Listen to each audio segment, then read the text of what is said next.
It's a hot summer evening in Chicago, and the energy inside the Wintrust Arena feels different. Not just electric, historic. This isn't your usual midseason WNBA game. No, this feels like something else entirely. Security is tighter. Cameras are everywhere. And fans? They're lined up outside the building hours before tip-off, clutching jerseys, posters, even custom sneakers. Not for a playoff berth, not for a championship banner, but for one woman, Caitlin Clark. If you're here for the real story and not the filtered version, subscribe. And if you're sticking around for the next meltdown, you better definitely subscribe. The Indiana Fever's rookie star isn't even suiting up tonight. She's out nursing a minor injury. But that hasn't stopped the thousands of fans, many of them young girls in ponytails and Clark number 22 jerseys, from swarming the arena just to catch a glimpse of her. Some cry when they see her. Others shake while trying to take a selfie. And for 20 minutes before tip-off, Clark obliges as many as she can, smiling, signing, and waving like a seasoned pro. In that moment, it's impossible not to make the comparison. This is Michael Jordan territory, literally and figuratively. And Clark? She's walking in his footsteps. Meanwhile, across the court, Angel Reese is on the bench. She's here but not playing. Official word is back tightness. But the timing, optics, and whispers online have stirred speculation. Some believe she's ducking the matchup. Others say she's being protected by her team's PR staff. Whatever the truth is, the contrast is glaring. While Clark's mere presence turns a regular season game into a cultural event, Reese's silence feels muted by comparison. This isn't just about basketball anymore. This is about perception, branding, and the evolving business of women's sports. Enter Ice Cube. The Big Three founder and hip-hop legend recently confirmed what many had suspected, that Caitlin Clark had been offered a groundbreaking $5 million deal to join his league, not as a publicity stunt, but as an investment. Ice Cube explained it clearly. This was a business decision based entirely on Clark's unique ability to drive engagement, viewership, and, ultimately, revenue. And Angel Reese? She'd have received that same offer. Not because she's untalented or unworthy, but because sponsors and analytics didn't show the same ROI. And the backlash? Swift, predictable. Accusations of favoritism, racism, misogyny. But Cube didn't back down. This is business, he said, not charity, not personal. That brutal honesty revealed something uncomfortable. In the high-stakes world of professional sports, not all stars are created equal, at least not in the eyes of sponsors. And that's what this entire conversation is orbiting. Not who's better on the court, not who talks louder in interviews, but who can put fans and seats and dollars in bank accounts. Caitlin Clark does that. The numbers don't lie. Her college games shatter viewership records. Her WNBA jersey sold out in hours. When she steps into a city, ticket prices spike. When she's out injured, attendance drops. She's not just a player. She's an economic engine. And that's what Ice Cube and every brand in America is paying attention to. Angel Reese, for all her confidence and charisma, just isn't there yet. And that's not a knock. That's just the reality of timing and market perception. What complicates things is the media narrative. There's a tendency to pit these two women against each other, as if their careers are zero-sum. But that framing misses a point. Reese doesn't need to beat Clark. She needs to become her own icon, her own brand, on her terms. But that journey will take more than viral moments and social media rants. It'll take consistent, elite-level basketball, a willingness to be coached, a commitment to evolving her game. Because the market doesn't care about college beefs or TikTok clout. The market wants results, and Clark delivers those in spades, which is why seeing her treated like MJ in Chicago isn't a fluke. It's a preview. She's already transforming the WNBA, bringing in fans who've never watched a women's game in their life, changing the narrative about what a female athlete can represent.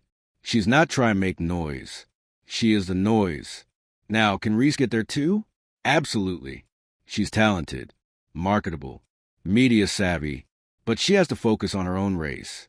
Because the more she's framed as Clark's shadow, the harder it becomes to step into her own spotlight. And to her credit, REESE has shown flashes of brilliance. Double-doubles, hustle plays, big-time rebounds. But the key is consistency. The kind Clark has built her entire brand on. This isn't to say there's no room for both of them. There is. The WNBA needs both of them. In fact, it needs a dozen more just like them. Stars who stir conversation, drive sales, and expand the game's cultural footprint. But what it doesn't need is manufactured rivalries built on insecurity and noise. It needs substance. And substance, right now, is wearing a fevered jersey with number 22 on the back. Clark's moment in Chicago wasn't just a headline. It was a mission statement. She's here. She's built for this. And she's only getting started. As for REESE, the best thing she can do is take that energy, that criticism, and that spotlight and use it, not to chase Clark, but to prove she never needed to. Because when it comes down to it, greatness isn't about being the next anybody. It's about being the first version of yourself the world can't ignore. And if Angel REESE wants that, the path is clear. The court is waiting. But that path, it's not paved with Instagram followers or brand slogans. It's paved with minutes logged on the court, tough losses that teach hard lessons, and moments of growth when no one's watching. The truth is, the Caitlin Clark versus Angel REESE narrative doesn't have to be a rivalry at all. It could be a dual ascent. Two parallel rises that, together, redefine what women's basketball looks like in this generation. Still, the comparison lingers. And that's not entirely REESE's fault. Media thrives on conflict. Fans crave a villain. Sports culture has always loved a good binary. Magic versus Bird, Serena versus Sharapova, MJ versus everybody. But what happens when only one side is consistently delivering the numbers, the performances, and the buzz? That's where the imbalance becomes undeniable. Clark doesn't just walk into arenas. She transforms them. When she showed up in Chicago, not playing, and still became the centerpiece of the entire experience, it wasn't just a statement. It was a phenomenon. No scripted narrative can fake that level of organic, grassroots excitement. She wasn't surrounded by PR handlers. She was surrounded by people. Real fans. Crying kids. Fathers who drove hours just to let their daughters see her. That's not hype. That's legacy in motion. REESE can absolutely get there. But she's going to have to put her head down and grind for it. Just like Clark did through 4 years of college. Countless hours of training. And showing up every time it mattered most. One of the key differences is how each of them handles pressure. Clark seems to thrive in it. She uses it like oxygen. Every arena she walks into, she's got thousands rooting for her, and thousands waiting to see her fail. And yet, she delivers, time and time again. REESE, on the other hand, often feels caught between two roles, the defiant underdog and the polished pro, and that tension shows. When she's laser-focused on her game, dominating the glass, defending hard, playing smart basketball, she's a force. But when the storylines consume her, when the noise gets louder than performance, the inconsistency creeps in. And in this league, inconsistency is unforgiving. Let's be clear, Angel REESE has talent. She has charisma. She has potential. But the gap between potential and legacy is wide, and it's built one game, one performance, one decision at a time. That's why the Ice Cube offer, or lack thereof, hit so hard for some fans. Because it felt like a public declaration of the market's verdict. But Ice Cube wasn't being cruel. He was being honest. In his world, if a player doesn't move the needle financially, it's not personal. It's math. And in business, math always wins. It's easy to get upset about that, to feel like it's unfair. But this is the same system that rewards those who build something real. And Clark, she's done that. Not through antics, not through controversy, but through results. This is the message the video hammered home. Focus on your game. Don't let someone else's shine make you feel like your spotlight is dimmer. Build your base. Win your matchups. Earn the minutes. Let your play do the talking. If the game is the platform, then performance is the microphone. REESE is everything she needs to rewrite her own story. But she has to stop borrowing from Clark's. Because here's what no one tells you about fame. It's fleeting. Attention spans are short. One off season, one slump, one injury, and the world can forget. That's why building something sustainable, something rooted in excellence and consistency, is the only way to survive in this era of social media speed celebrity. And Clark? She's not just surviving. She's elevating the entire league with her presence. Sponsorships, viewership, ticket sales, merchandise. She's changing the business of basketball for women in real time. But guess what? That door she's opened, it's big enough for others to walk through, too. If REESE wants to walk through it, she has to understand that it won't be by trying to outshine Clark at Clark's own game. It'll be by perfecting her own. Find what makes her unique. Double down on it. Embrace her voice, but let it be backed up by dominance on the hardwood. Because at the end of the day, fans don't stay loyal to personalities. They stay loyal to greatness. They remember who showed up in crunch time, who took the big shots, who carried a team through adversity. They remember who made them feel something. Clark already has that power. She doesn't have to manufacture headlines. They follow her, because when she walks into an arena, there's a sense that something incredible might happen. REESE can become that, too. But it's going to take more than confidence. It'll take conviction. It'll take maturity. It'll take the discipline to tune out the noise and let her talent speak louder than the headlines. And maybe, just maybe, the best version of Angel Reese isn't the one we've seen yet. Maybe she's still becoming. And that should be exciting, not threatening. Because if the WNBA is to reach its full potential, it won't be on the back of just one player. It'll be because an entire generation, Clark, Reese, Boston, Brink, Jones, elevated the standard. But that elevation starts with focus, with growth, with doing the work every day, regardless of who's trending. Because real greatness, it doesn't chase hype. It earns history. And here's the real twist.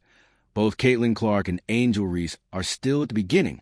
That's what makes this moment in women's basketball so compelling and so precarious. What we're witnessing isn't just a rivalry. It's a mirror held up to a league undergoing a transformation, a culture trying to figure out what kind of stars it wants to build around. Caitlin Clark has become the symbol of the WNBA's rapid evolution. Media-savvy, performance-driven, fan-favorite energy with undeniable skill. She's what happens when talent, timing, and training align with a sport hungry for a new face. And she has that classic Jordan effect. She doesn't just win games, she sells out buildings. But let's not forget, the WNBA didn't invent Caitlin Clark.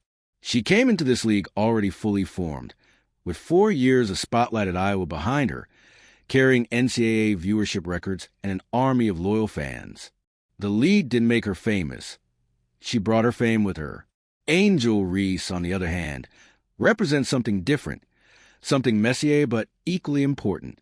She's the emotional edge of the new wave. She's brash. She claps back. She plays with a chip on her shoulder that people either love or love to hate. She's less polished, more raw. And that's exactly what resonates with a certain kind of fan. She doesn't just represent a style of play.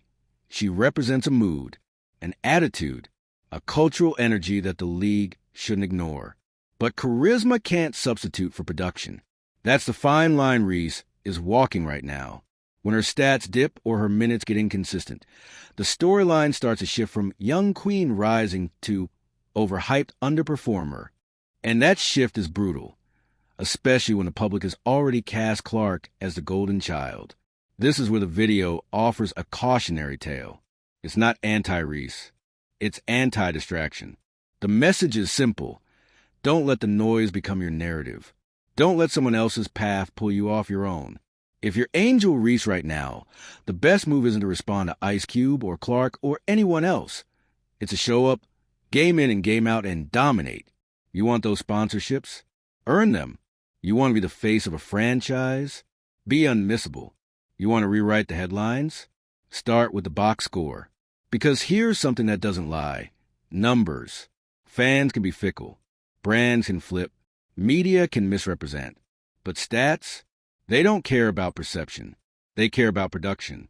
And in this league, especially now, production is everything. And Clark? She's producing. Period. Every appearance. Every game. Every interview. She's building a resume that's going to define this era. She's selling out opposing arenas. She's turning every road trip into a media circus. She's even turning teammates into stars by feeding them highlight reel assists. That kind of gravity is rare and powerful. But even she knows that it doesn't last forever unless you keep proving yourself. That's why her focus stays sharp. That's why she's not clapping back on social. That's why when people try to bait her into drama, she shrugs it off and lets her game talk. She knows that the greatest revenge, the strongest statement, the loudest flex, is winning. Angel Reese has the chance to do the same. In fact, if she flips this narrative and turns into fuel, if she goes on a tear, racks up double-doubles, tightens her defensive reads, improves her shooting splits, she could become the most compelling redemption story in the league. The irony is, these two players could both be faces of the WNBA. If the league stops pitting them against each other and starts building something sustainable around both. Imagine a future where Caitlin Clark is setting WNBA records in assists and scoring, and Angel Reese is pulling down 20 rebounds a game, taunting the crowd, and feeding off their energy. Imagine a league where fans don't have to choose between them, where both can shine without the constant undercurrent of comparison. But that future requires a shift, not just from the league, but from the players themselves. It means recognizing that legacy isn't built in a single season. It's built in the grind, in the long nights, the cold tubs, the film sessions, the bad losses and quiet rebounds, in the plays no one tweets about, but teammates never forget. That's what separates the loud from the legendary. And both Clark and Reese, they're still writing chapter 1. So let the media say what it wants. Let the fans debate. Let Ice Cube drop sound bites. At the end of the day, the ones who keep showing up, keep evolving, keep working, those are the names we'll be talking about 5, 10, 20 years from now. Because the real rivalry isn't between players. It's between expectation and execution. And only one of those wins championships. Caitlin Clark doesn't need to check Twitter to know what people are saying. She can hear it in the arenas. Every city she walks into, fans are wearing her jersey. Kids are screaming her name. Opposing crowds are booing her just to feel like they're part of something electric. She's not just playing basketball. She's making moments. And in the modern sports world, moments are currency. That's what's getting lost in these never-ending Clark versus Reese debates.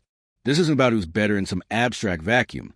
It's about who's showing up, who's making impact, and who's converting that impact into real-world value. Clark's doing that with every dribble, every interview, every time the ticket prices spike when she's on the court. But here's the uncomfortable part. This shouldn't be a zero-sum game. Angel Reese doesn't have to lose for Caitlin Clark to win. That's a media invention. That's the social media algorithm talking, not basketball logic. Reese brings energy, defense, rebounding, and personality. And let's be honest, the league needs that. You need the fire to balance the finesse. You need the villain arc to make the hero shine brighter. If Reese leans into her strengths, focuses on becoming the Dennis Rodman of the WNBA, someone who dominates the boards, gets under people's skin, and owns the paint like no one else, she becomes indispensable. Not just relevant, critical, but it starts with dropping the distractions, the back and forth online, the cryptic posts, the indirect shade. None of that fills the stat sheet. None of that locks down an MVP. What wins games and wins respect is consistency. That's what separates stars from icons. Look at someone like Kelsey Mitchell. No massive brand deal. No viral moments. Just buckets. Every night. Rain or shine. You think the league doesn't notice that? You think coaches and GMs don't keep receipts? They do. Because while the fans chase drama, the pros chase dependability. Caitlin Clark's dependability is her weapon. She doesn't just show up. She performs. On bad shooting nights, she still finds a way to contribute. Playmaking, rebounding, spacing the floor, drawing double teams to open up teammates. She's always in the mix, always drawing eyes, always matching. That's the X factor. Reese has shown flashes of that, no doubt. But flashes aren't enough. Not in a league fighting for mainstream legitimacy. Not when the WNBA is banking its future on converting casual viewers into lifers. Every game matters. Every possession counts. You want to be in those Nike commercials? You want those multi-million-dollar offers from leagues like Ice Cube's Big Three? You can't coast on potential. You have to be undeniable. And here's another thing the video hints at. Maybe, just maybe, the WNBA has to rethink how it handles rivalries like this. Because, let's be honest, the league loves the drama. The Clark versus REESE narrative pulls clicks, sells tickets, fuels fan wars. It's irresistible, but it's also dangerous. Why? Because it turns growth into infighting. Instead of building a collective rise, we're watching players get pitted against each other in a way that distracts from the bigger mission, expanding the game. You don't see the NBA doing this to the same degree. When LeBron and Steph share the court, it's framed as a clash of greatness, not a personal vendetta. The marketing lifts both players. The WNBA should take notes. Imagine a world where Clark and REESE aren't locked in some imaginary battle for supremacy, but instead co-leading the sport into a new golden era. Different styles, different fan bases, same mission. But to get there, both players and the league have to mature the conversation. That means Clark keeps her head down and keeps grinding. And REESE? She takes this as fuel, not offense. She watches the tape hits the gym and comes back sharper, tougher, hungrier, not to beat Clark, but to become unignorable in her own right. No more comparisons. No more chirping. Just work. Because when it's all said and done, what lasts isn't who had the loudest fan base on Instagram or the best PR spin. It's who shows up every damn night and delivers. Caitlin Clark is already doing that. Angel Reese? She has all the tools. Now it's about the execution.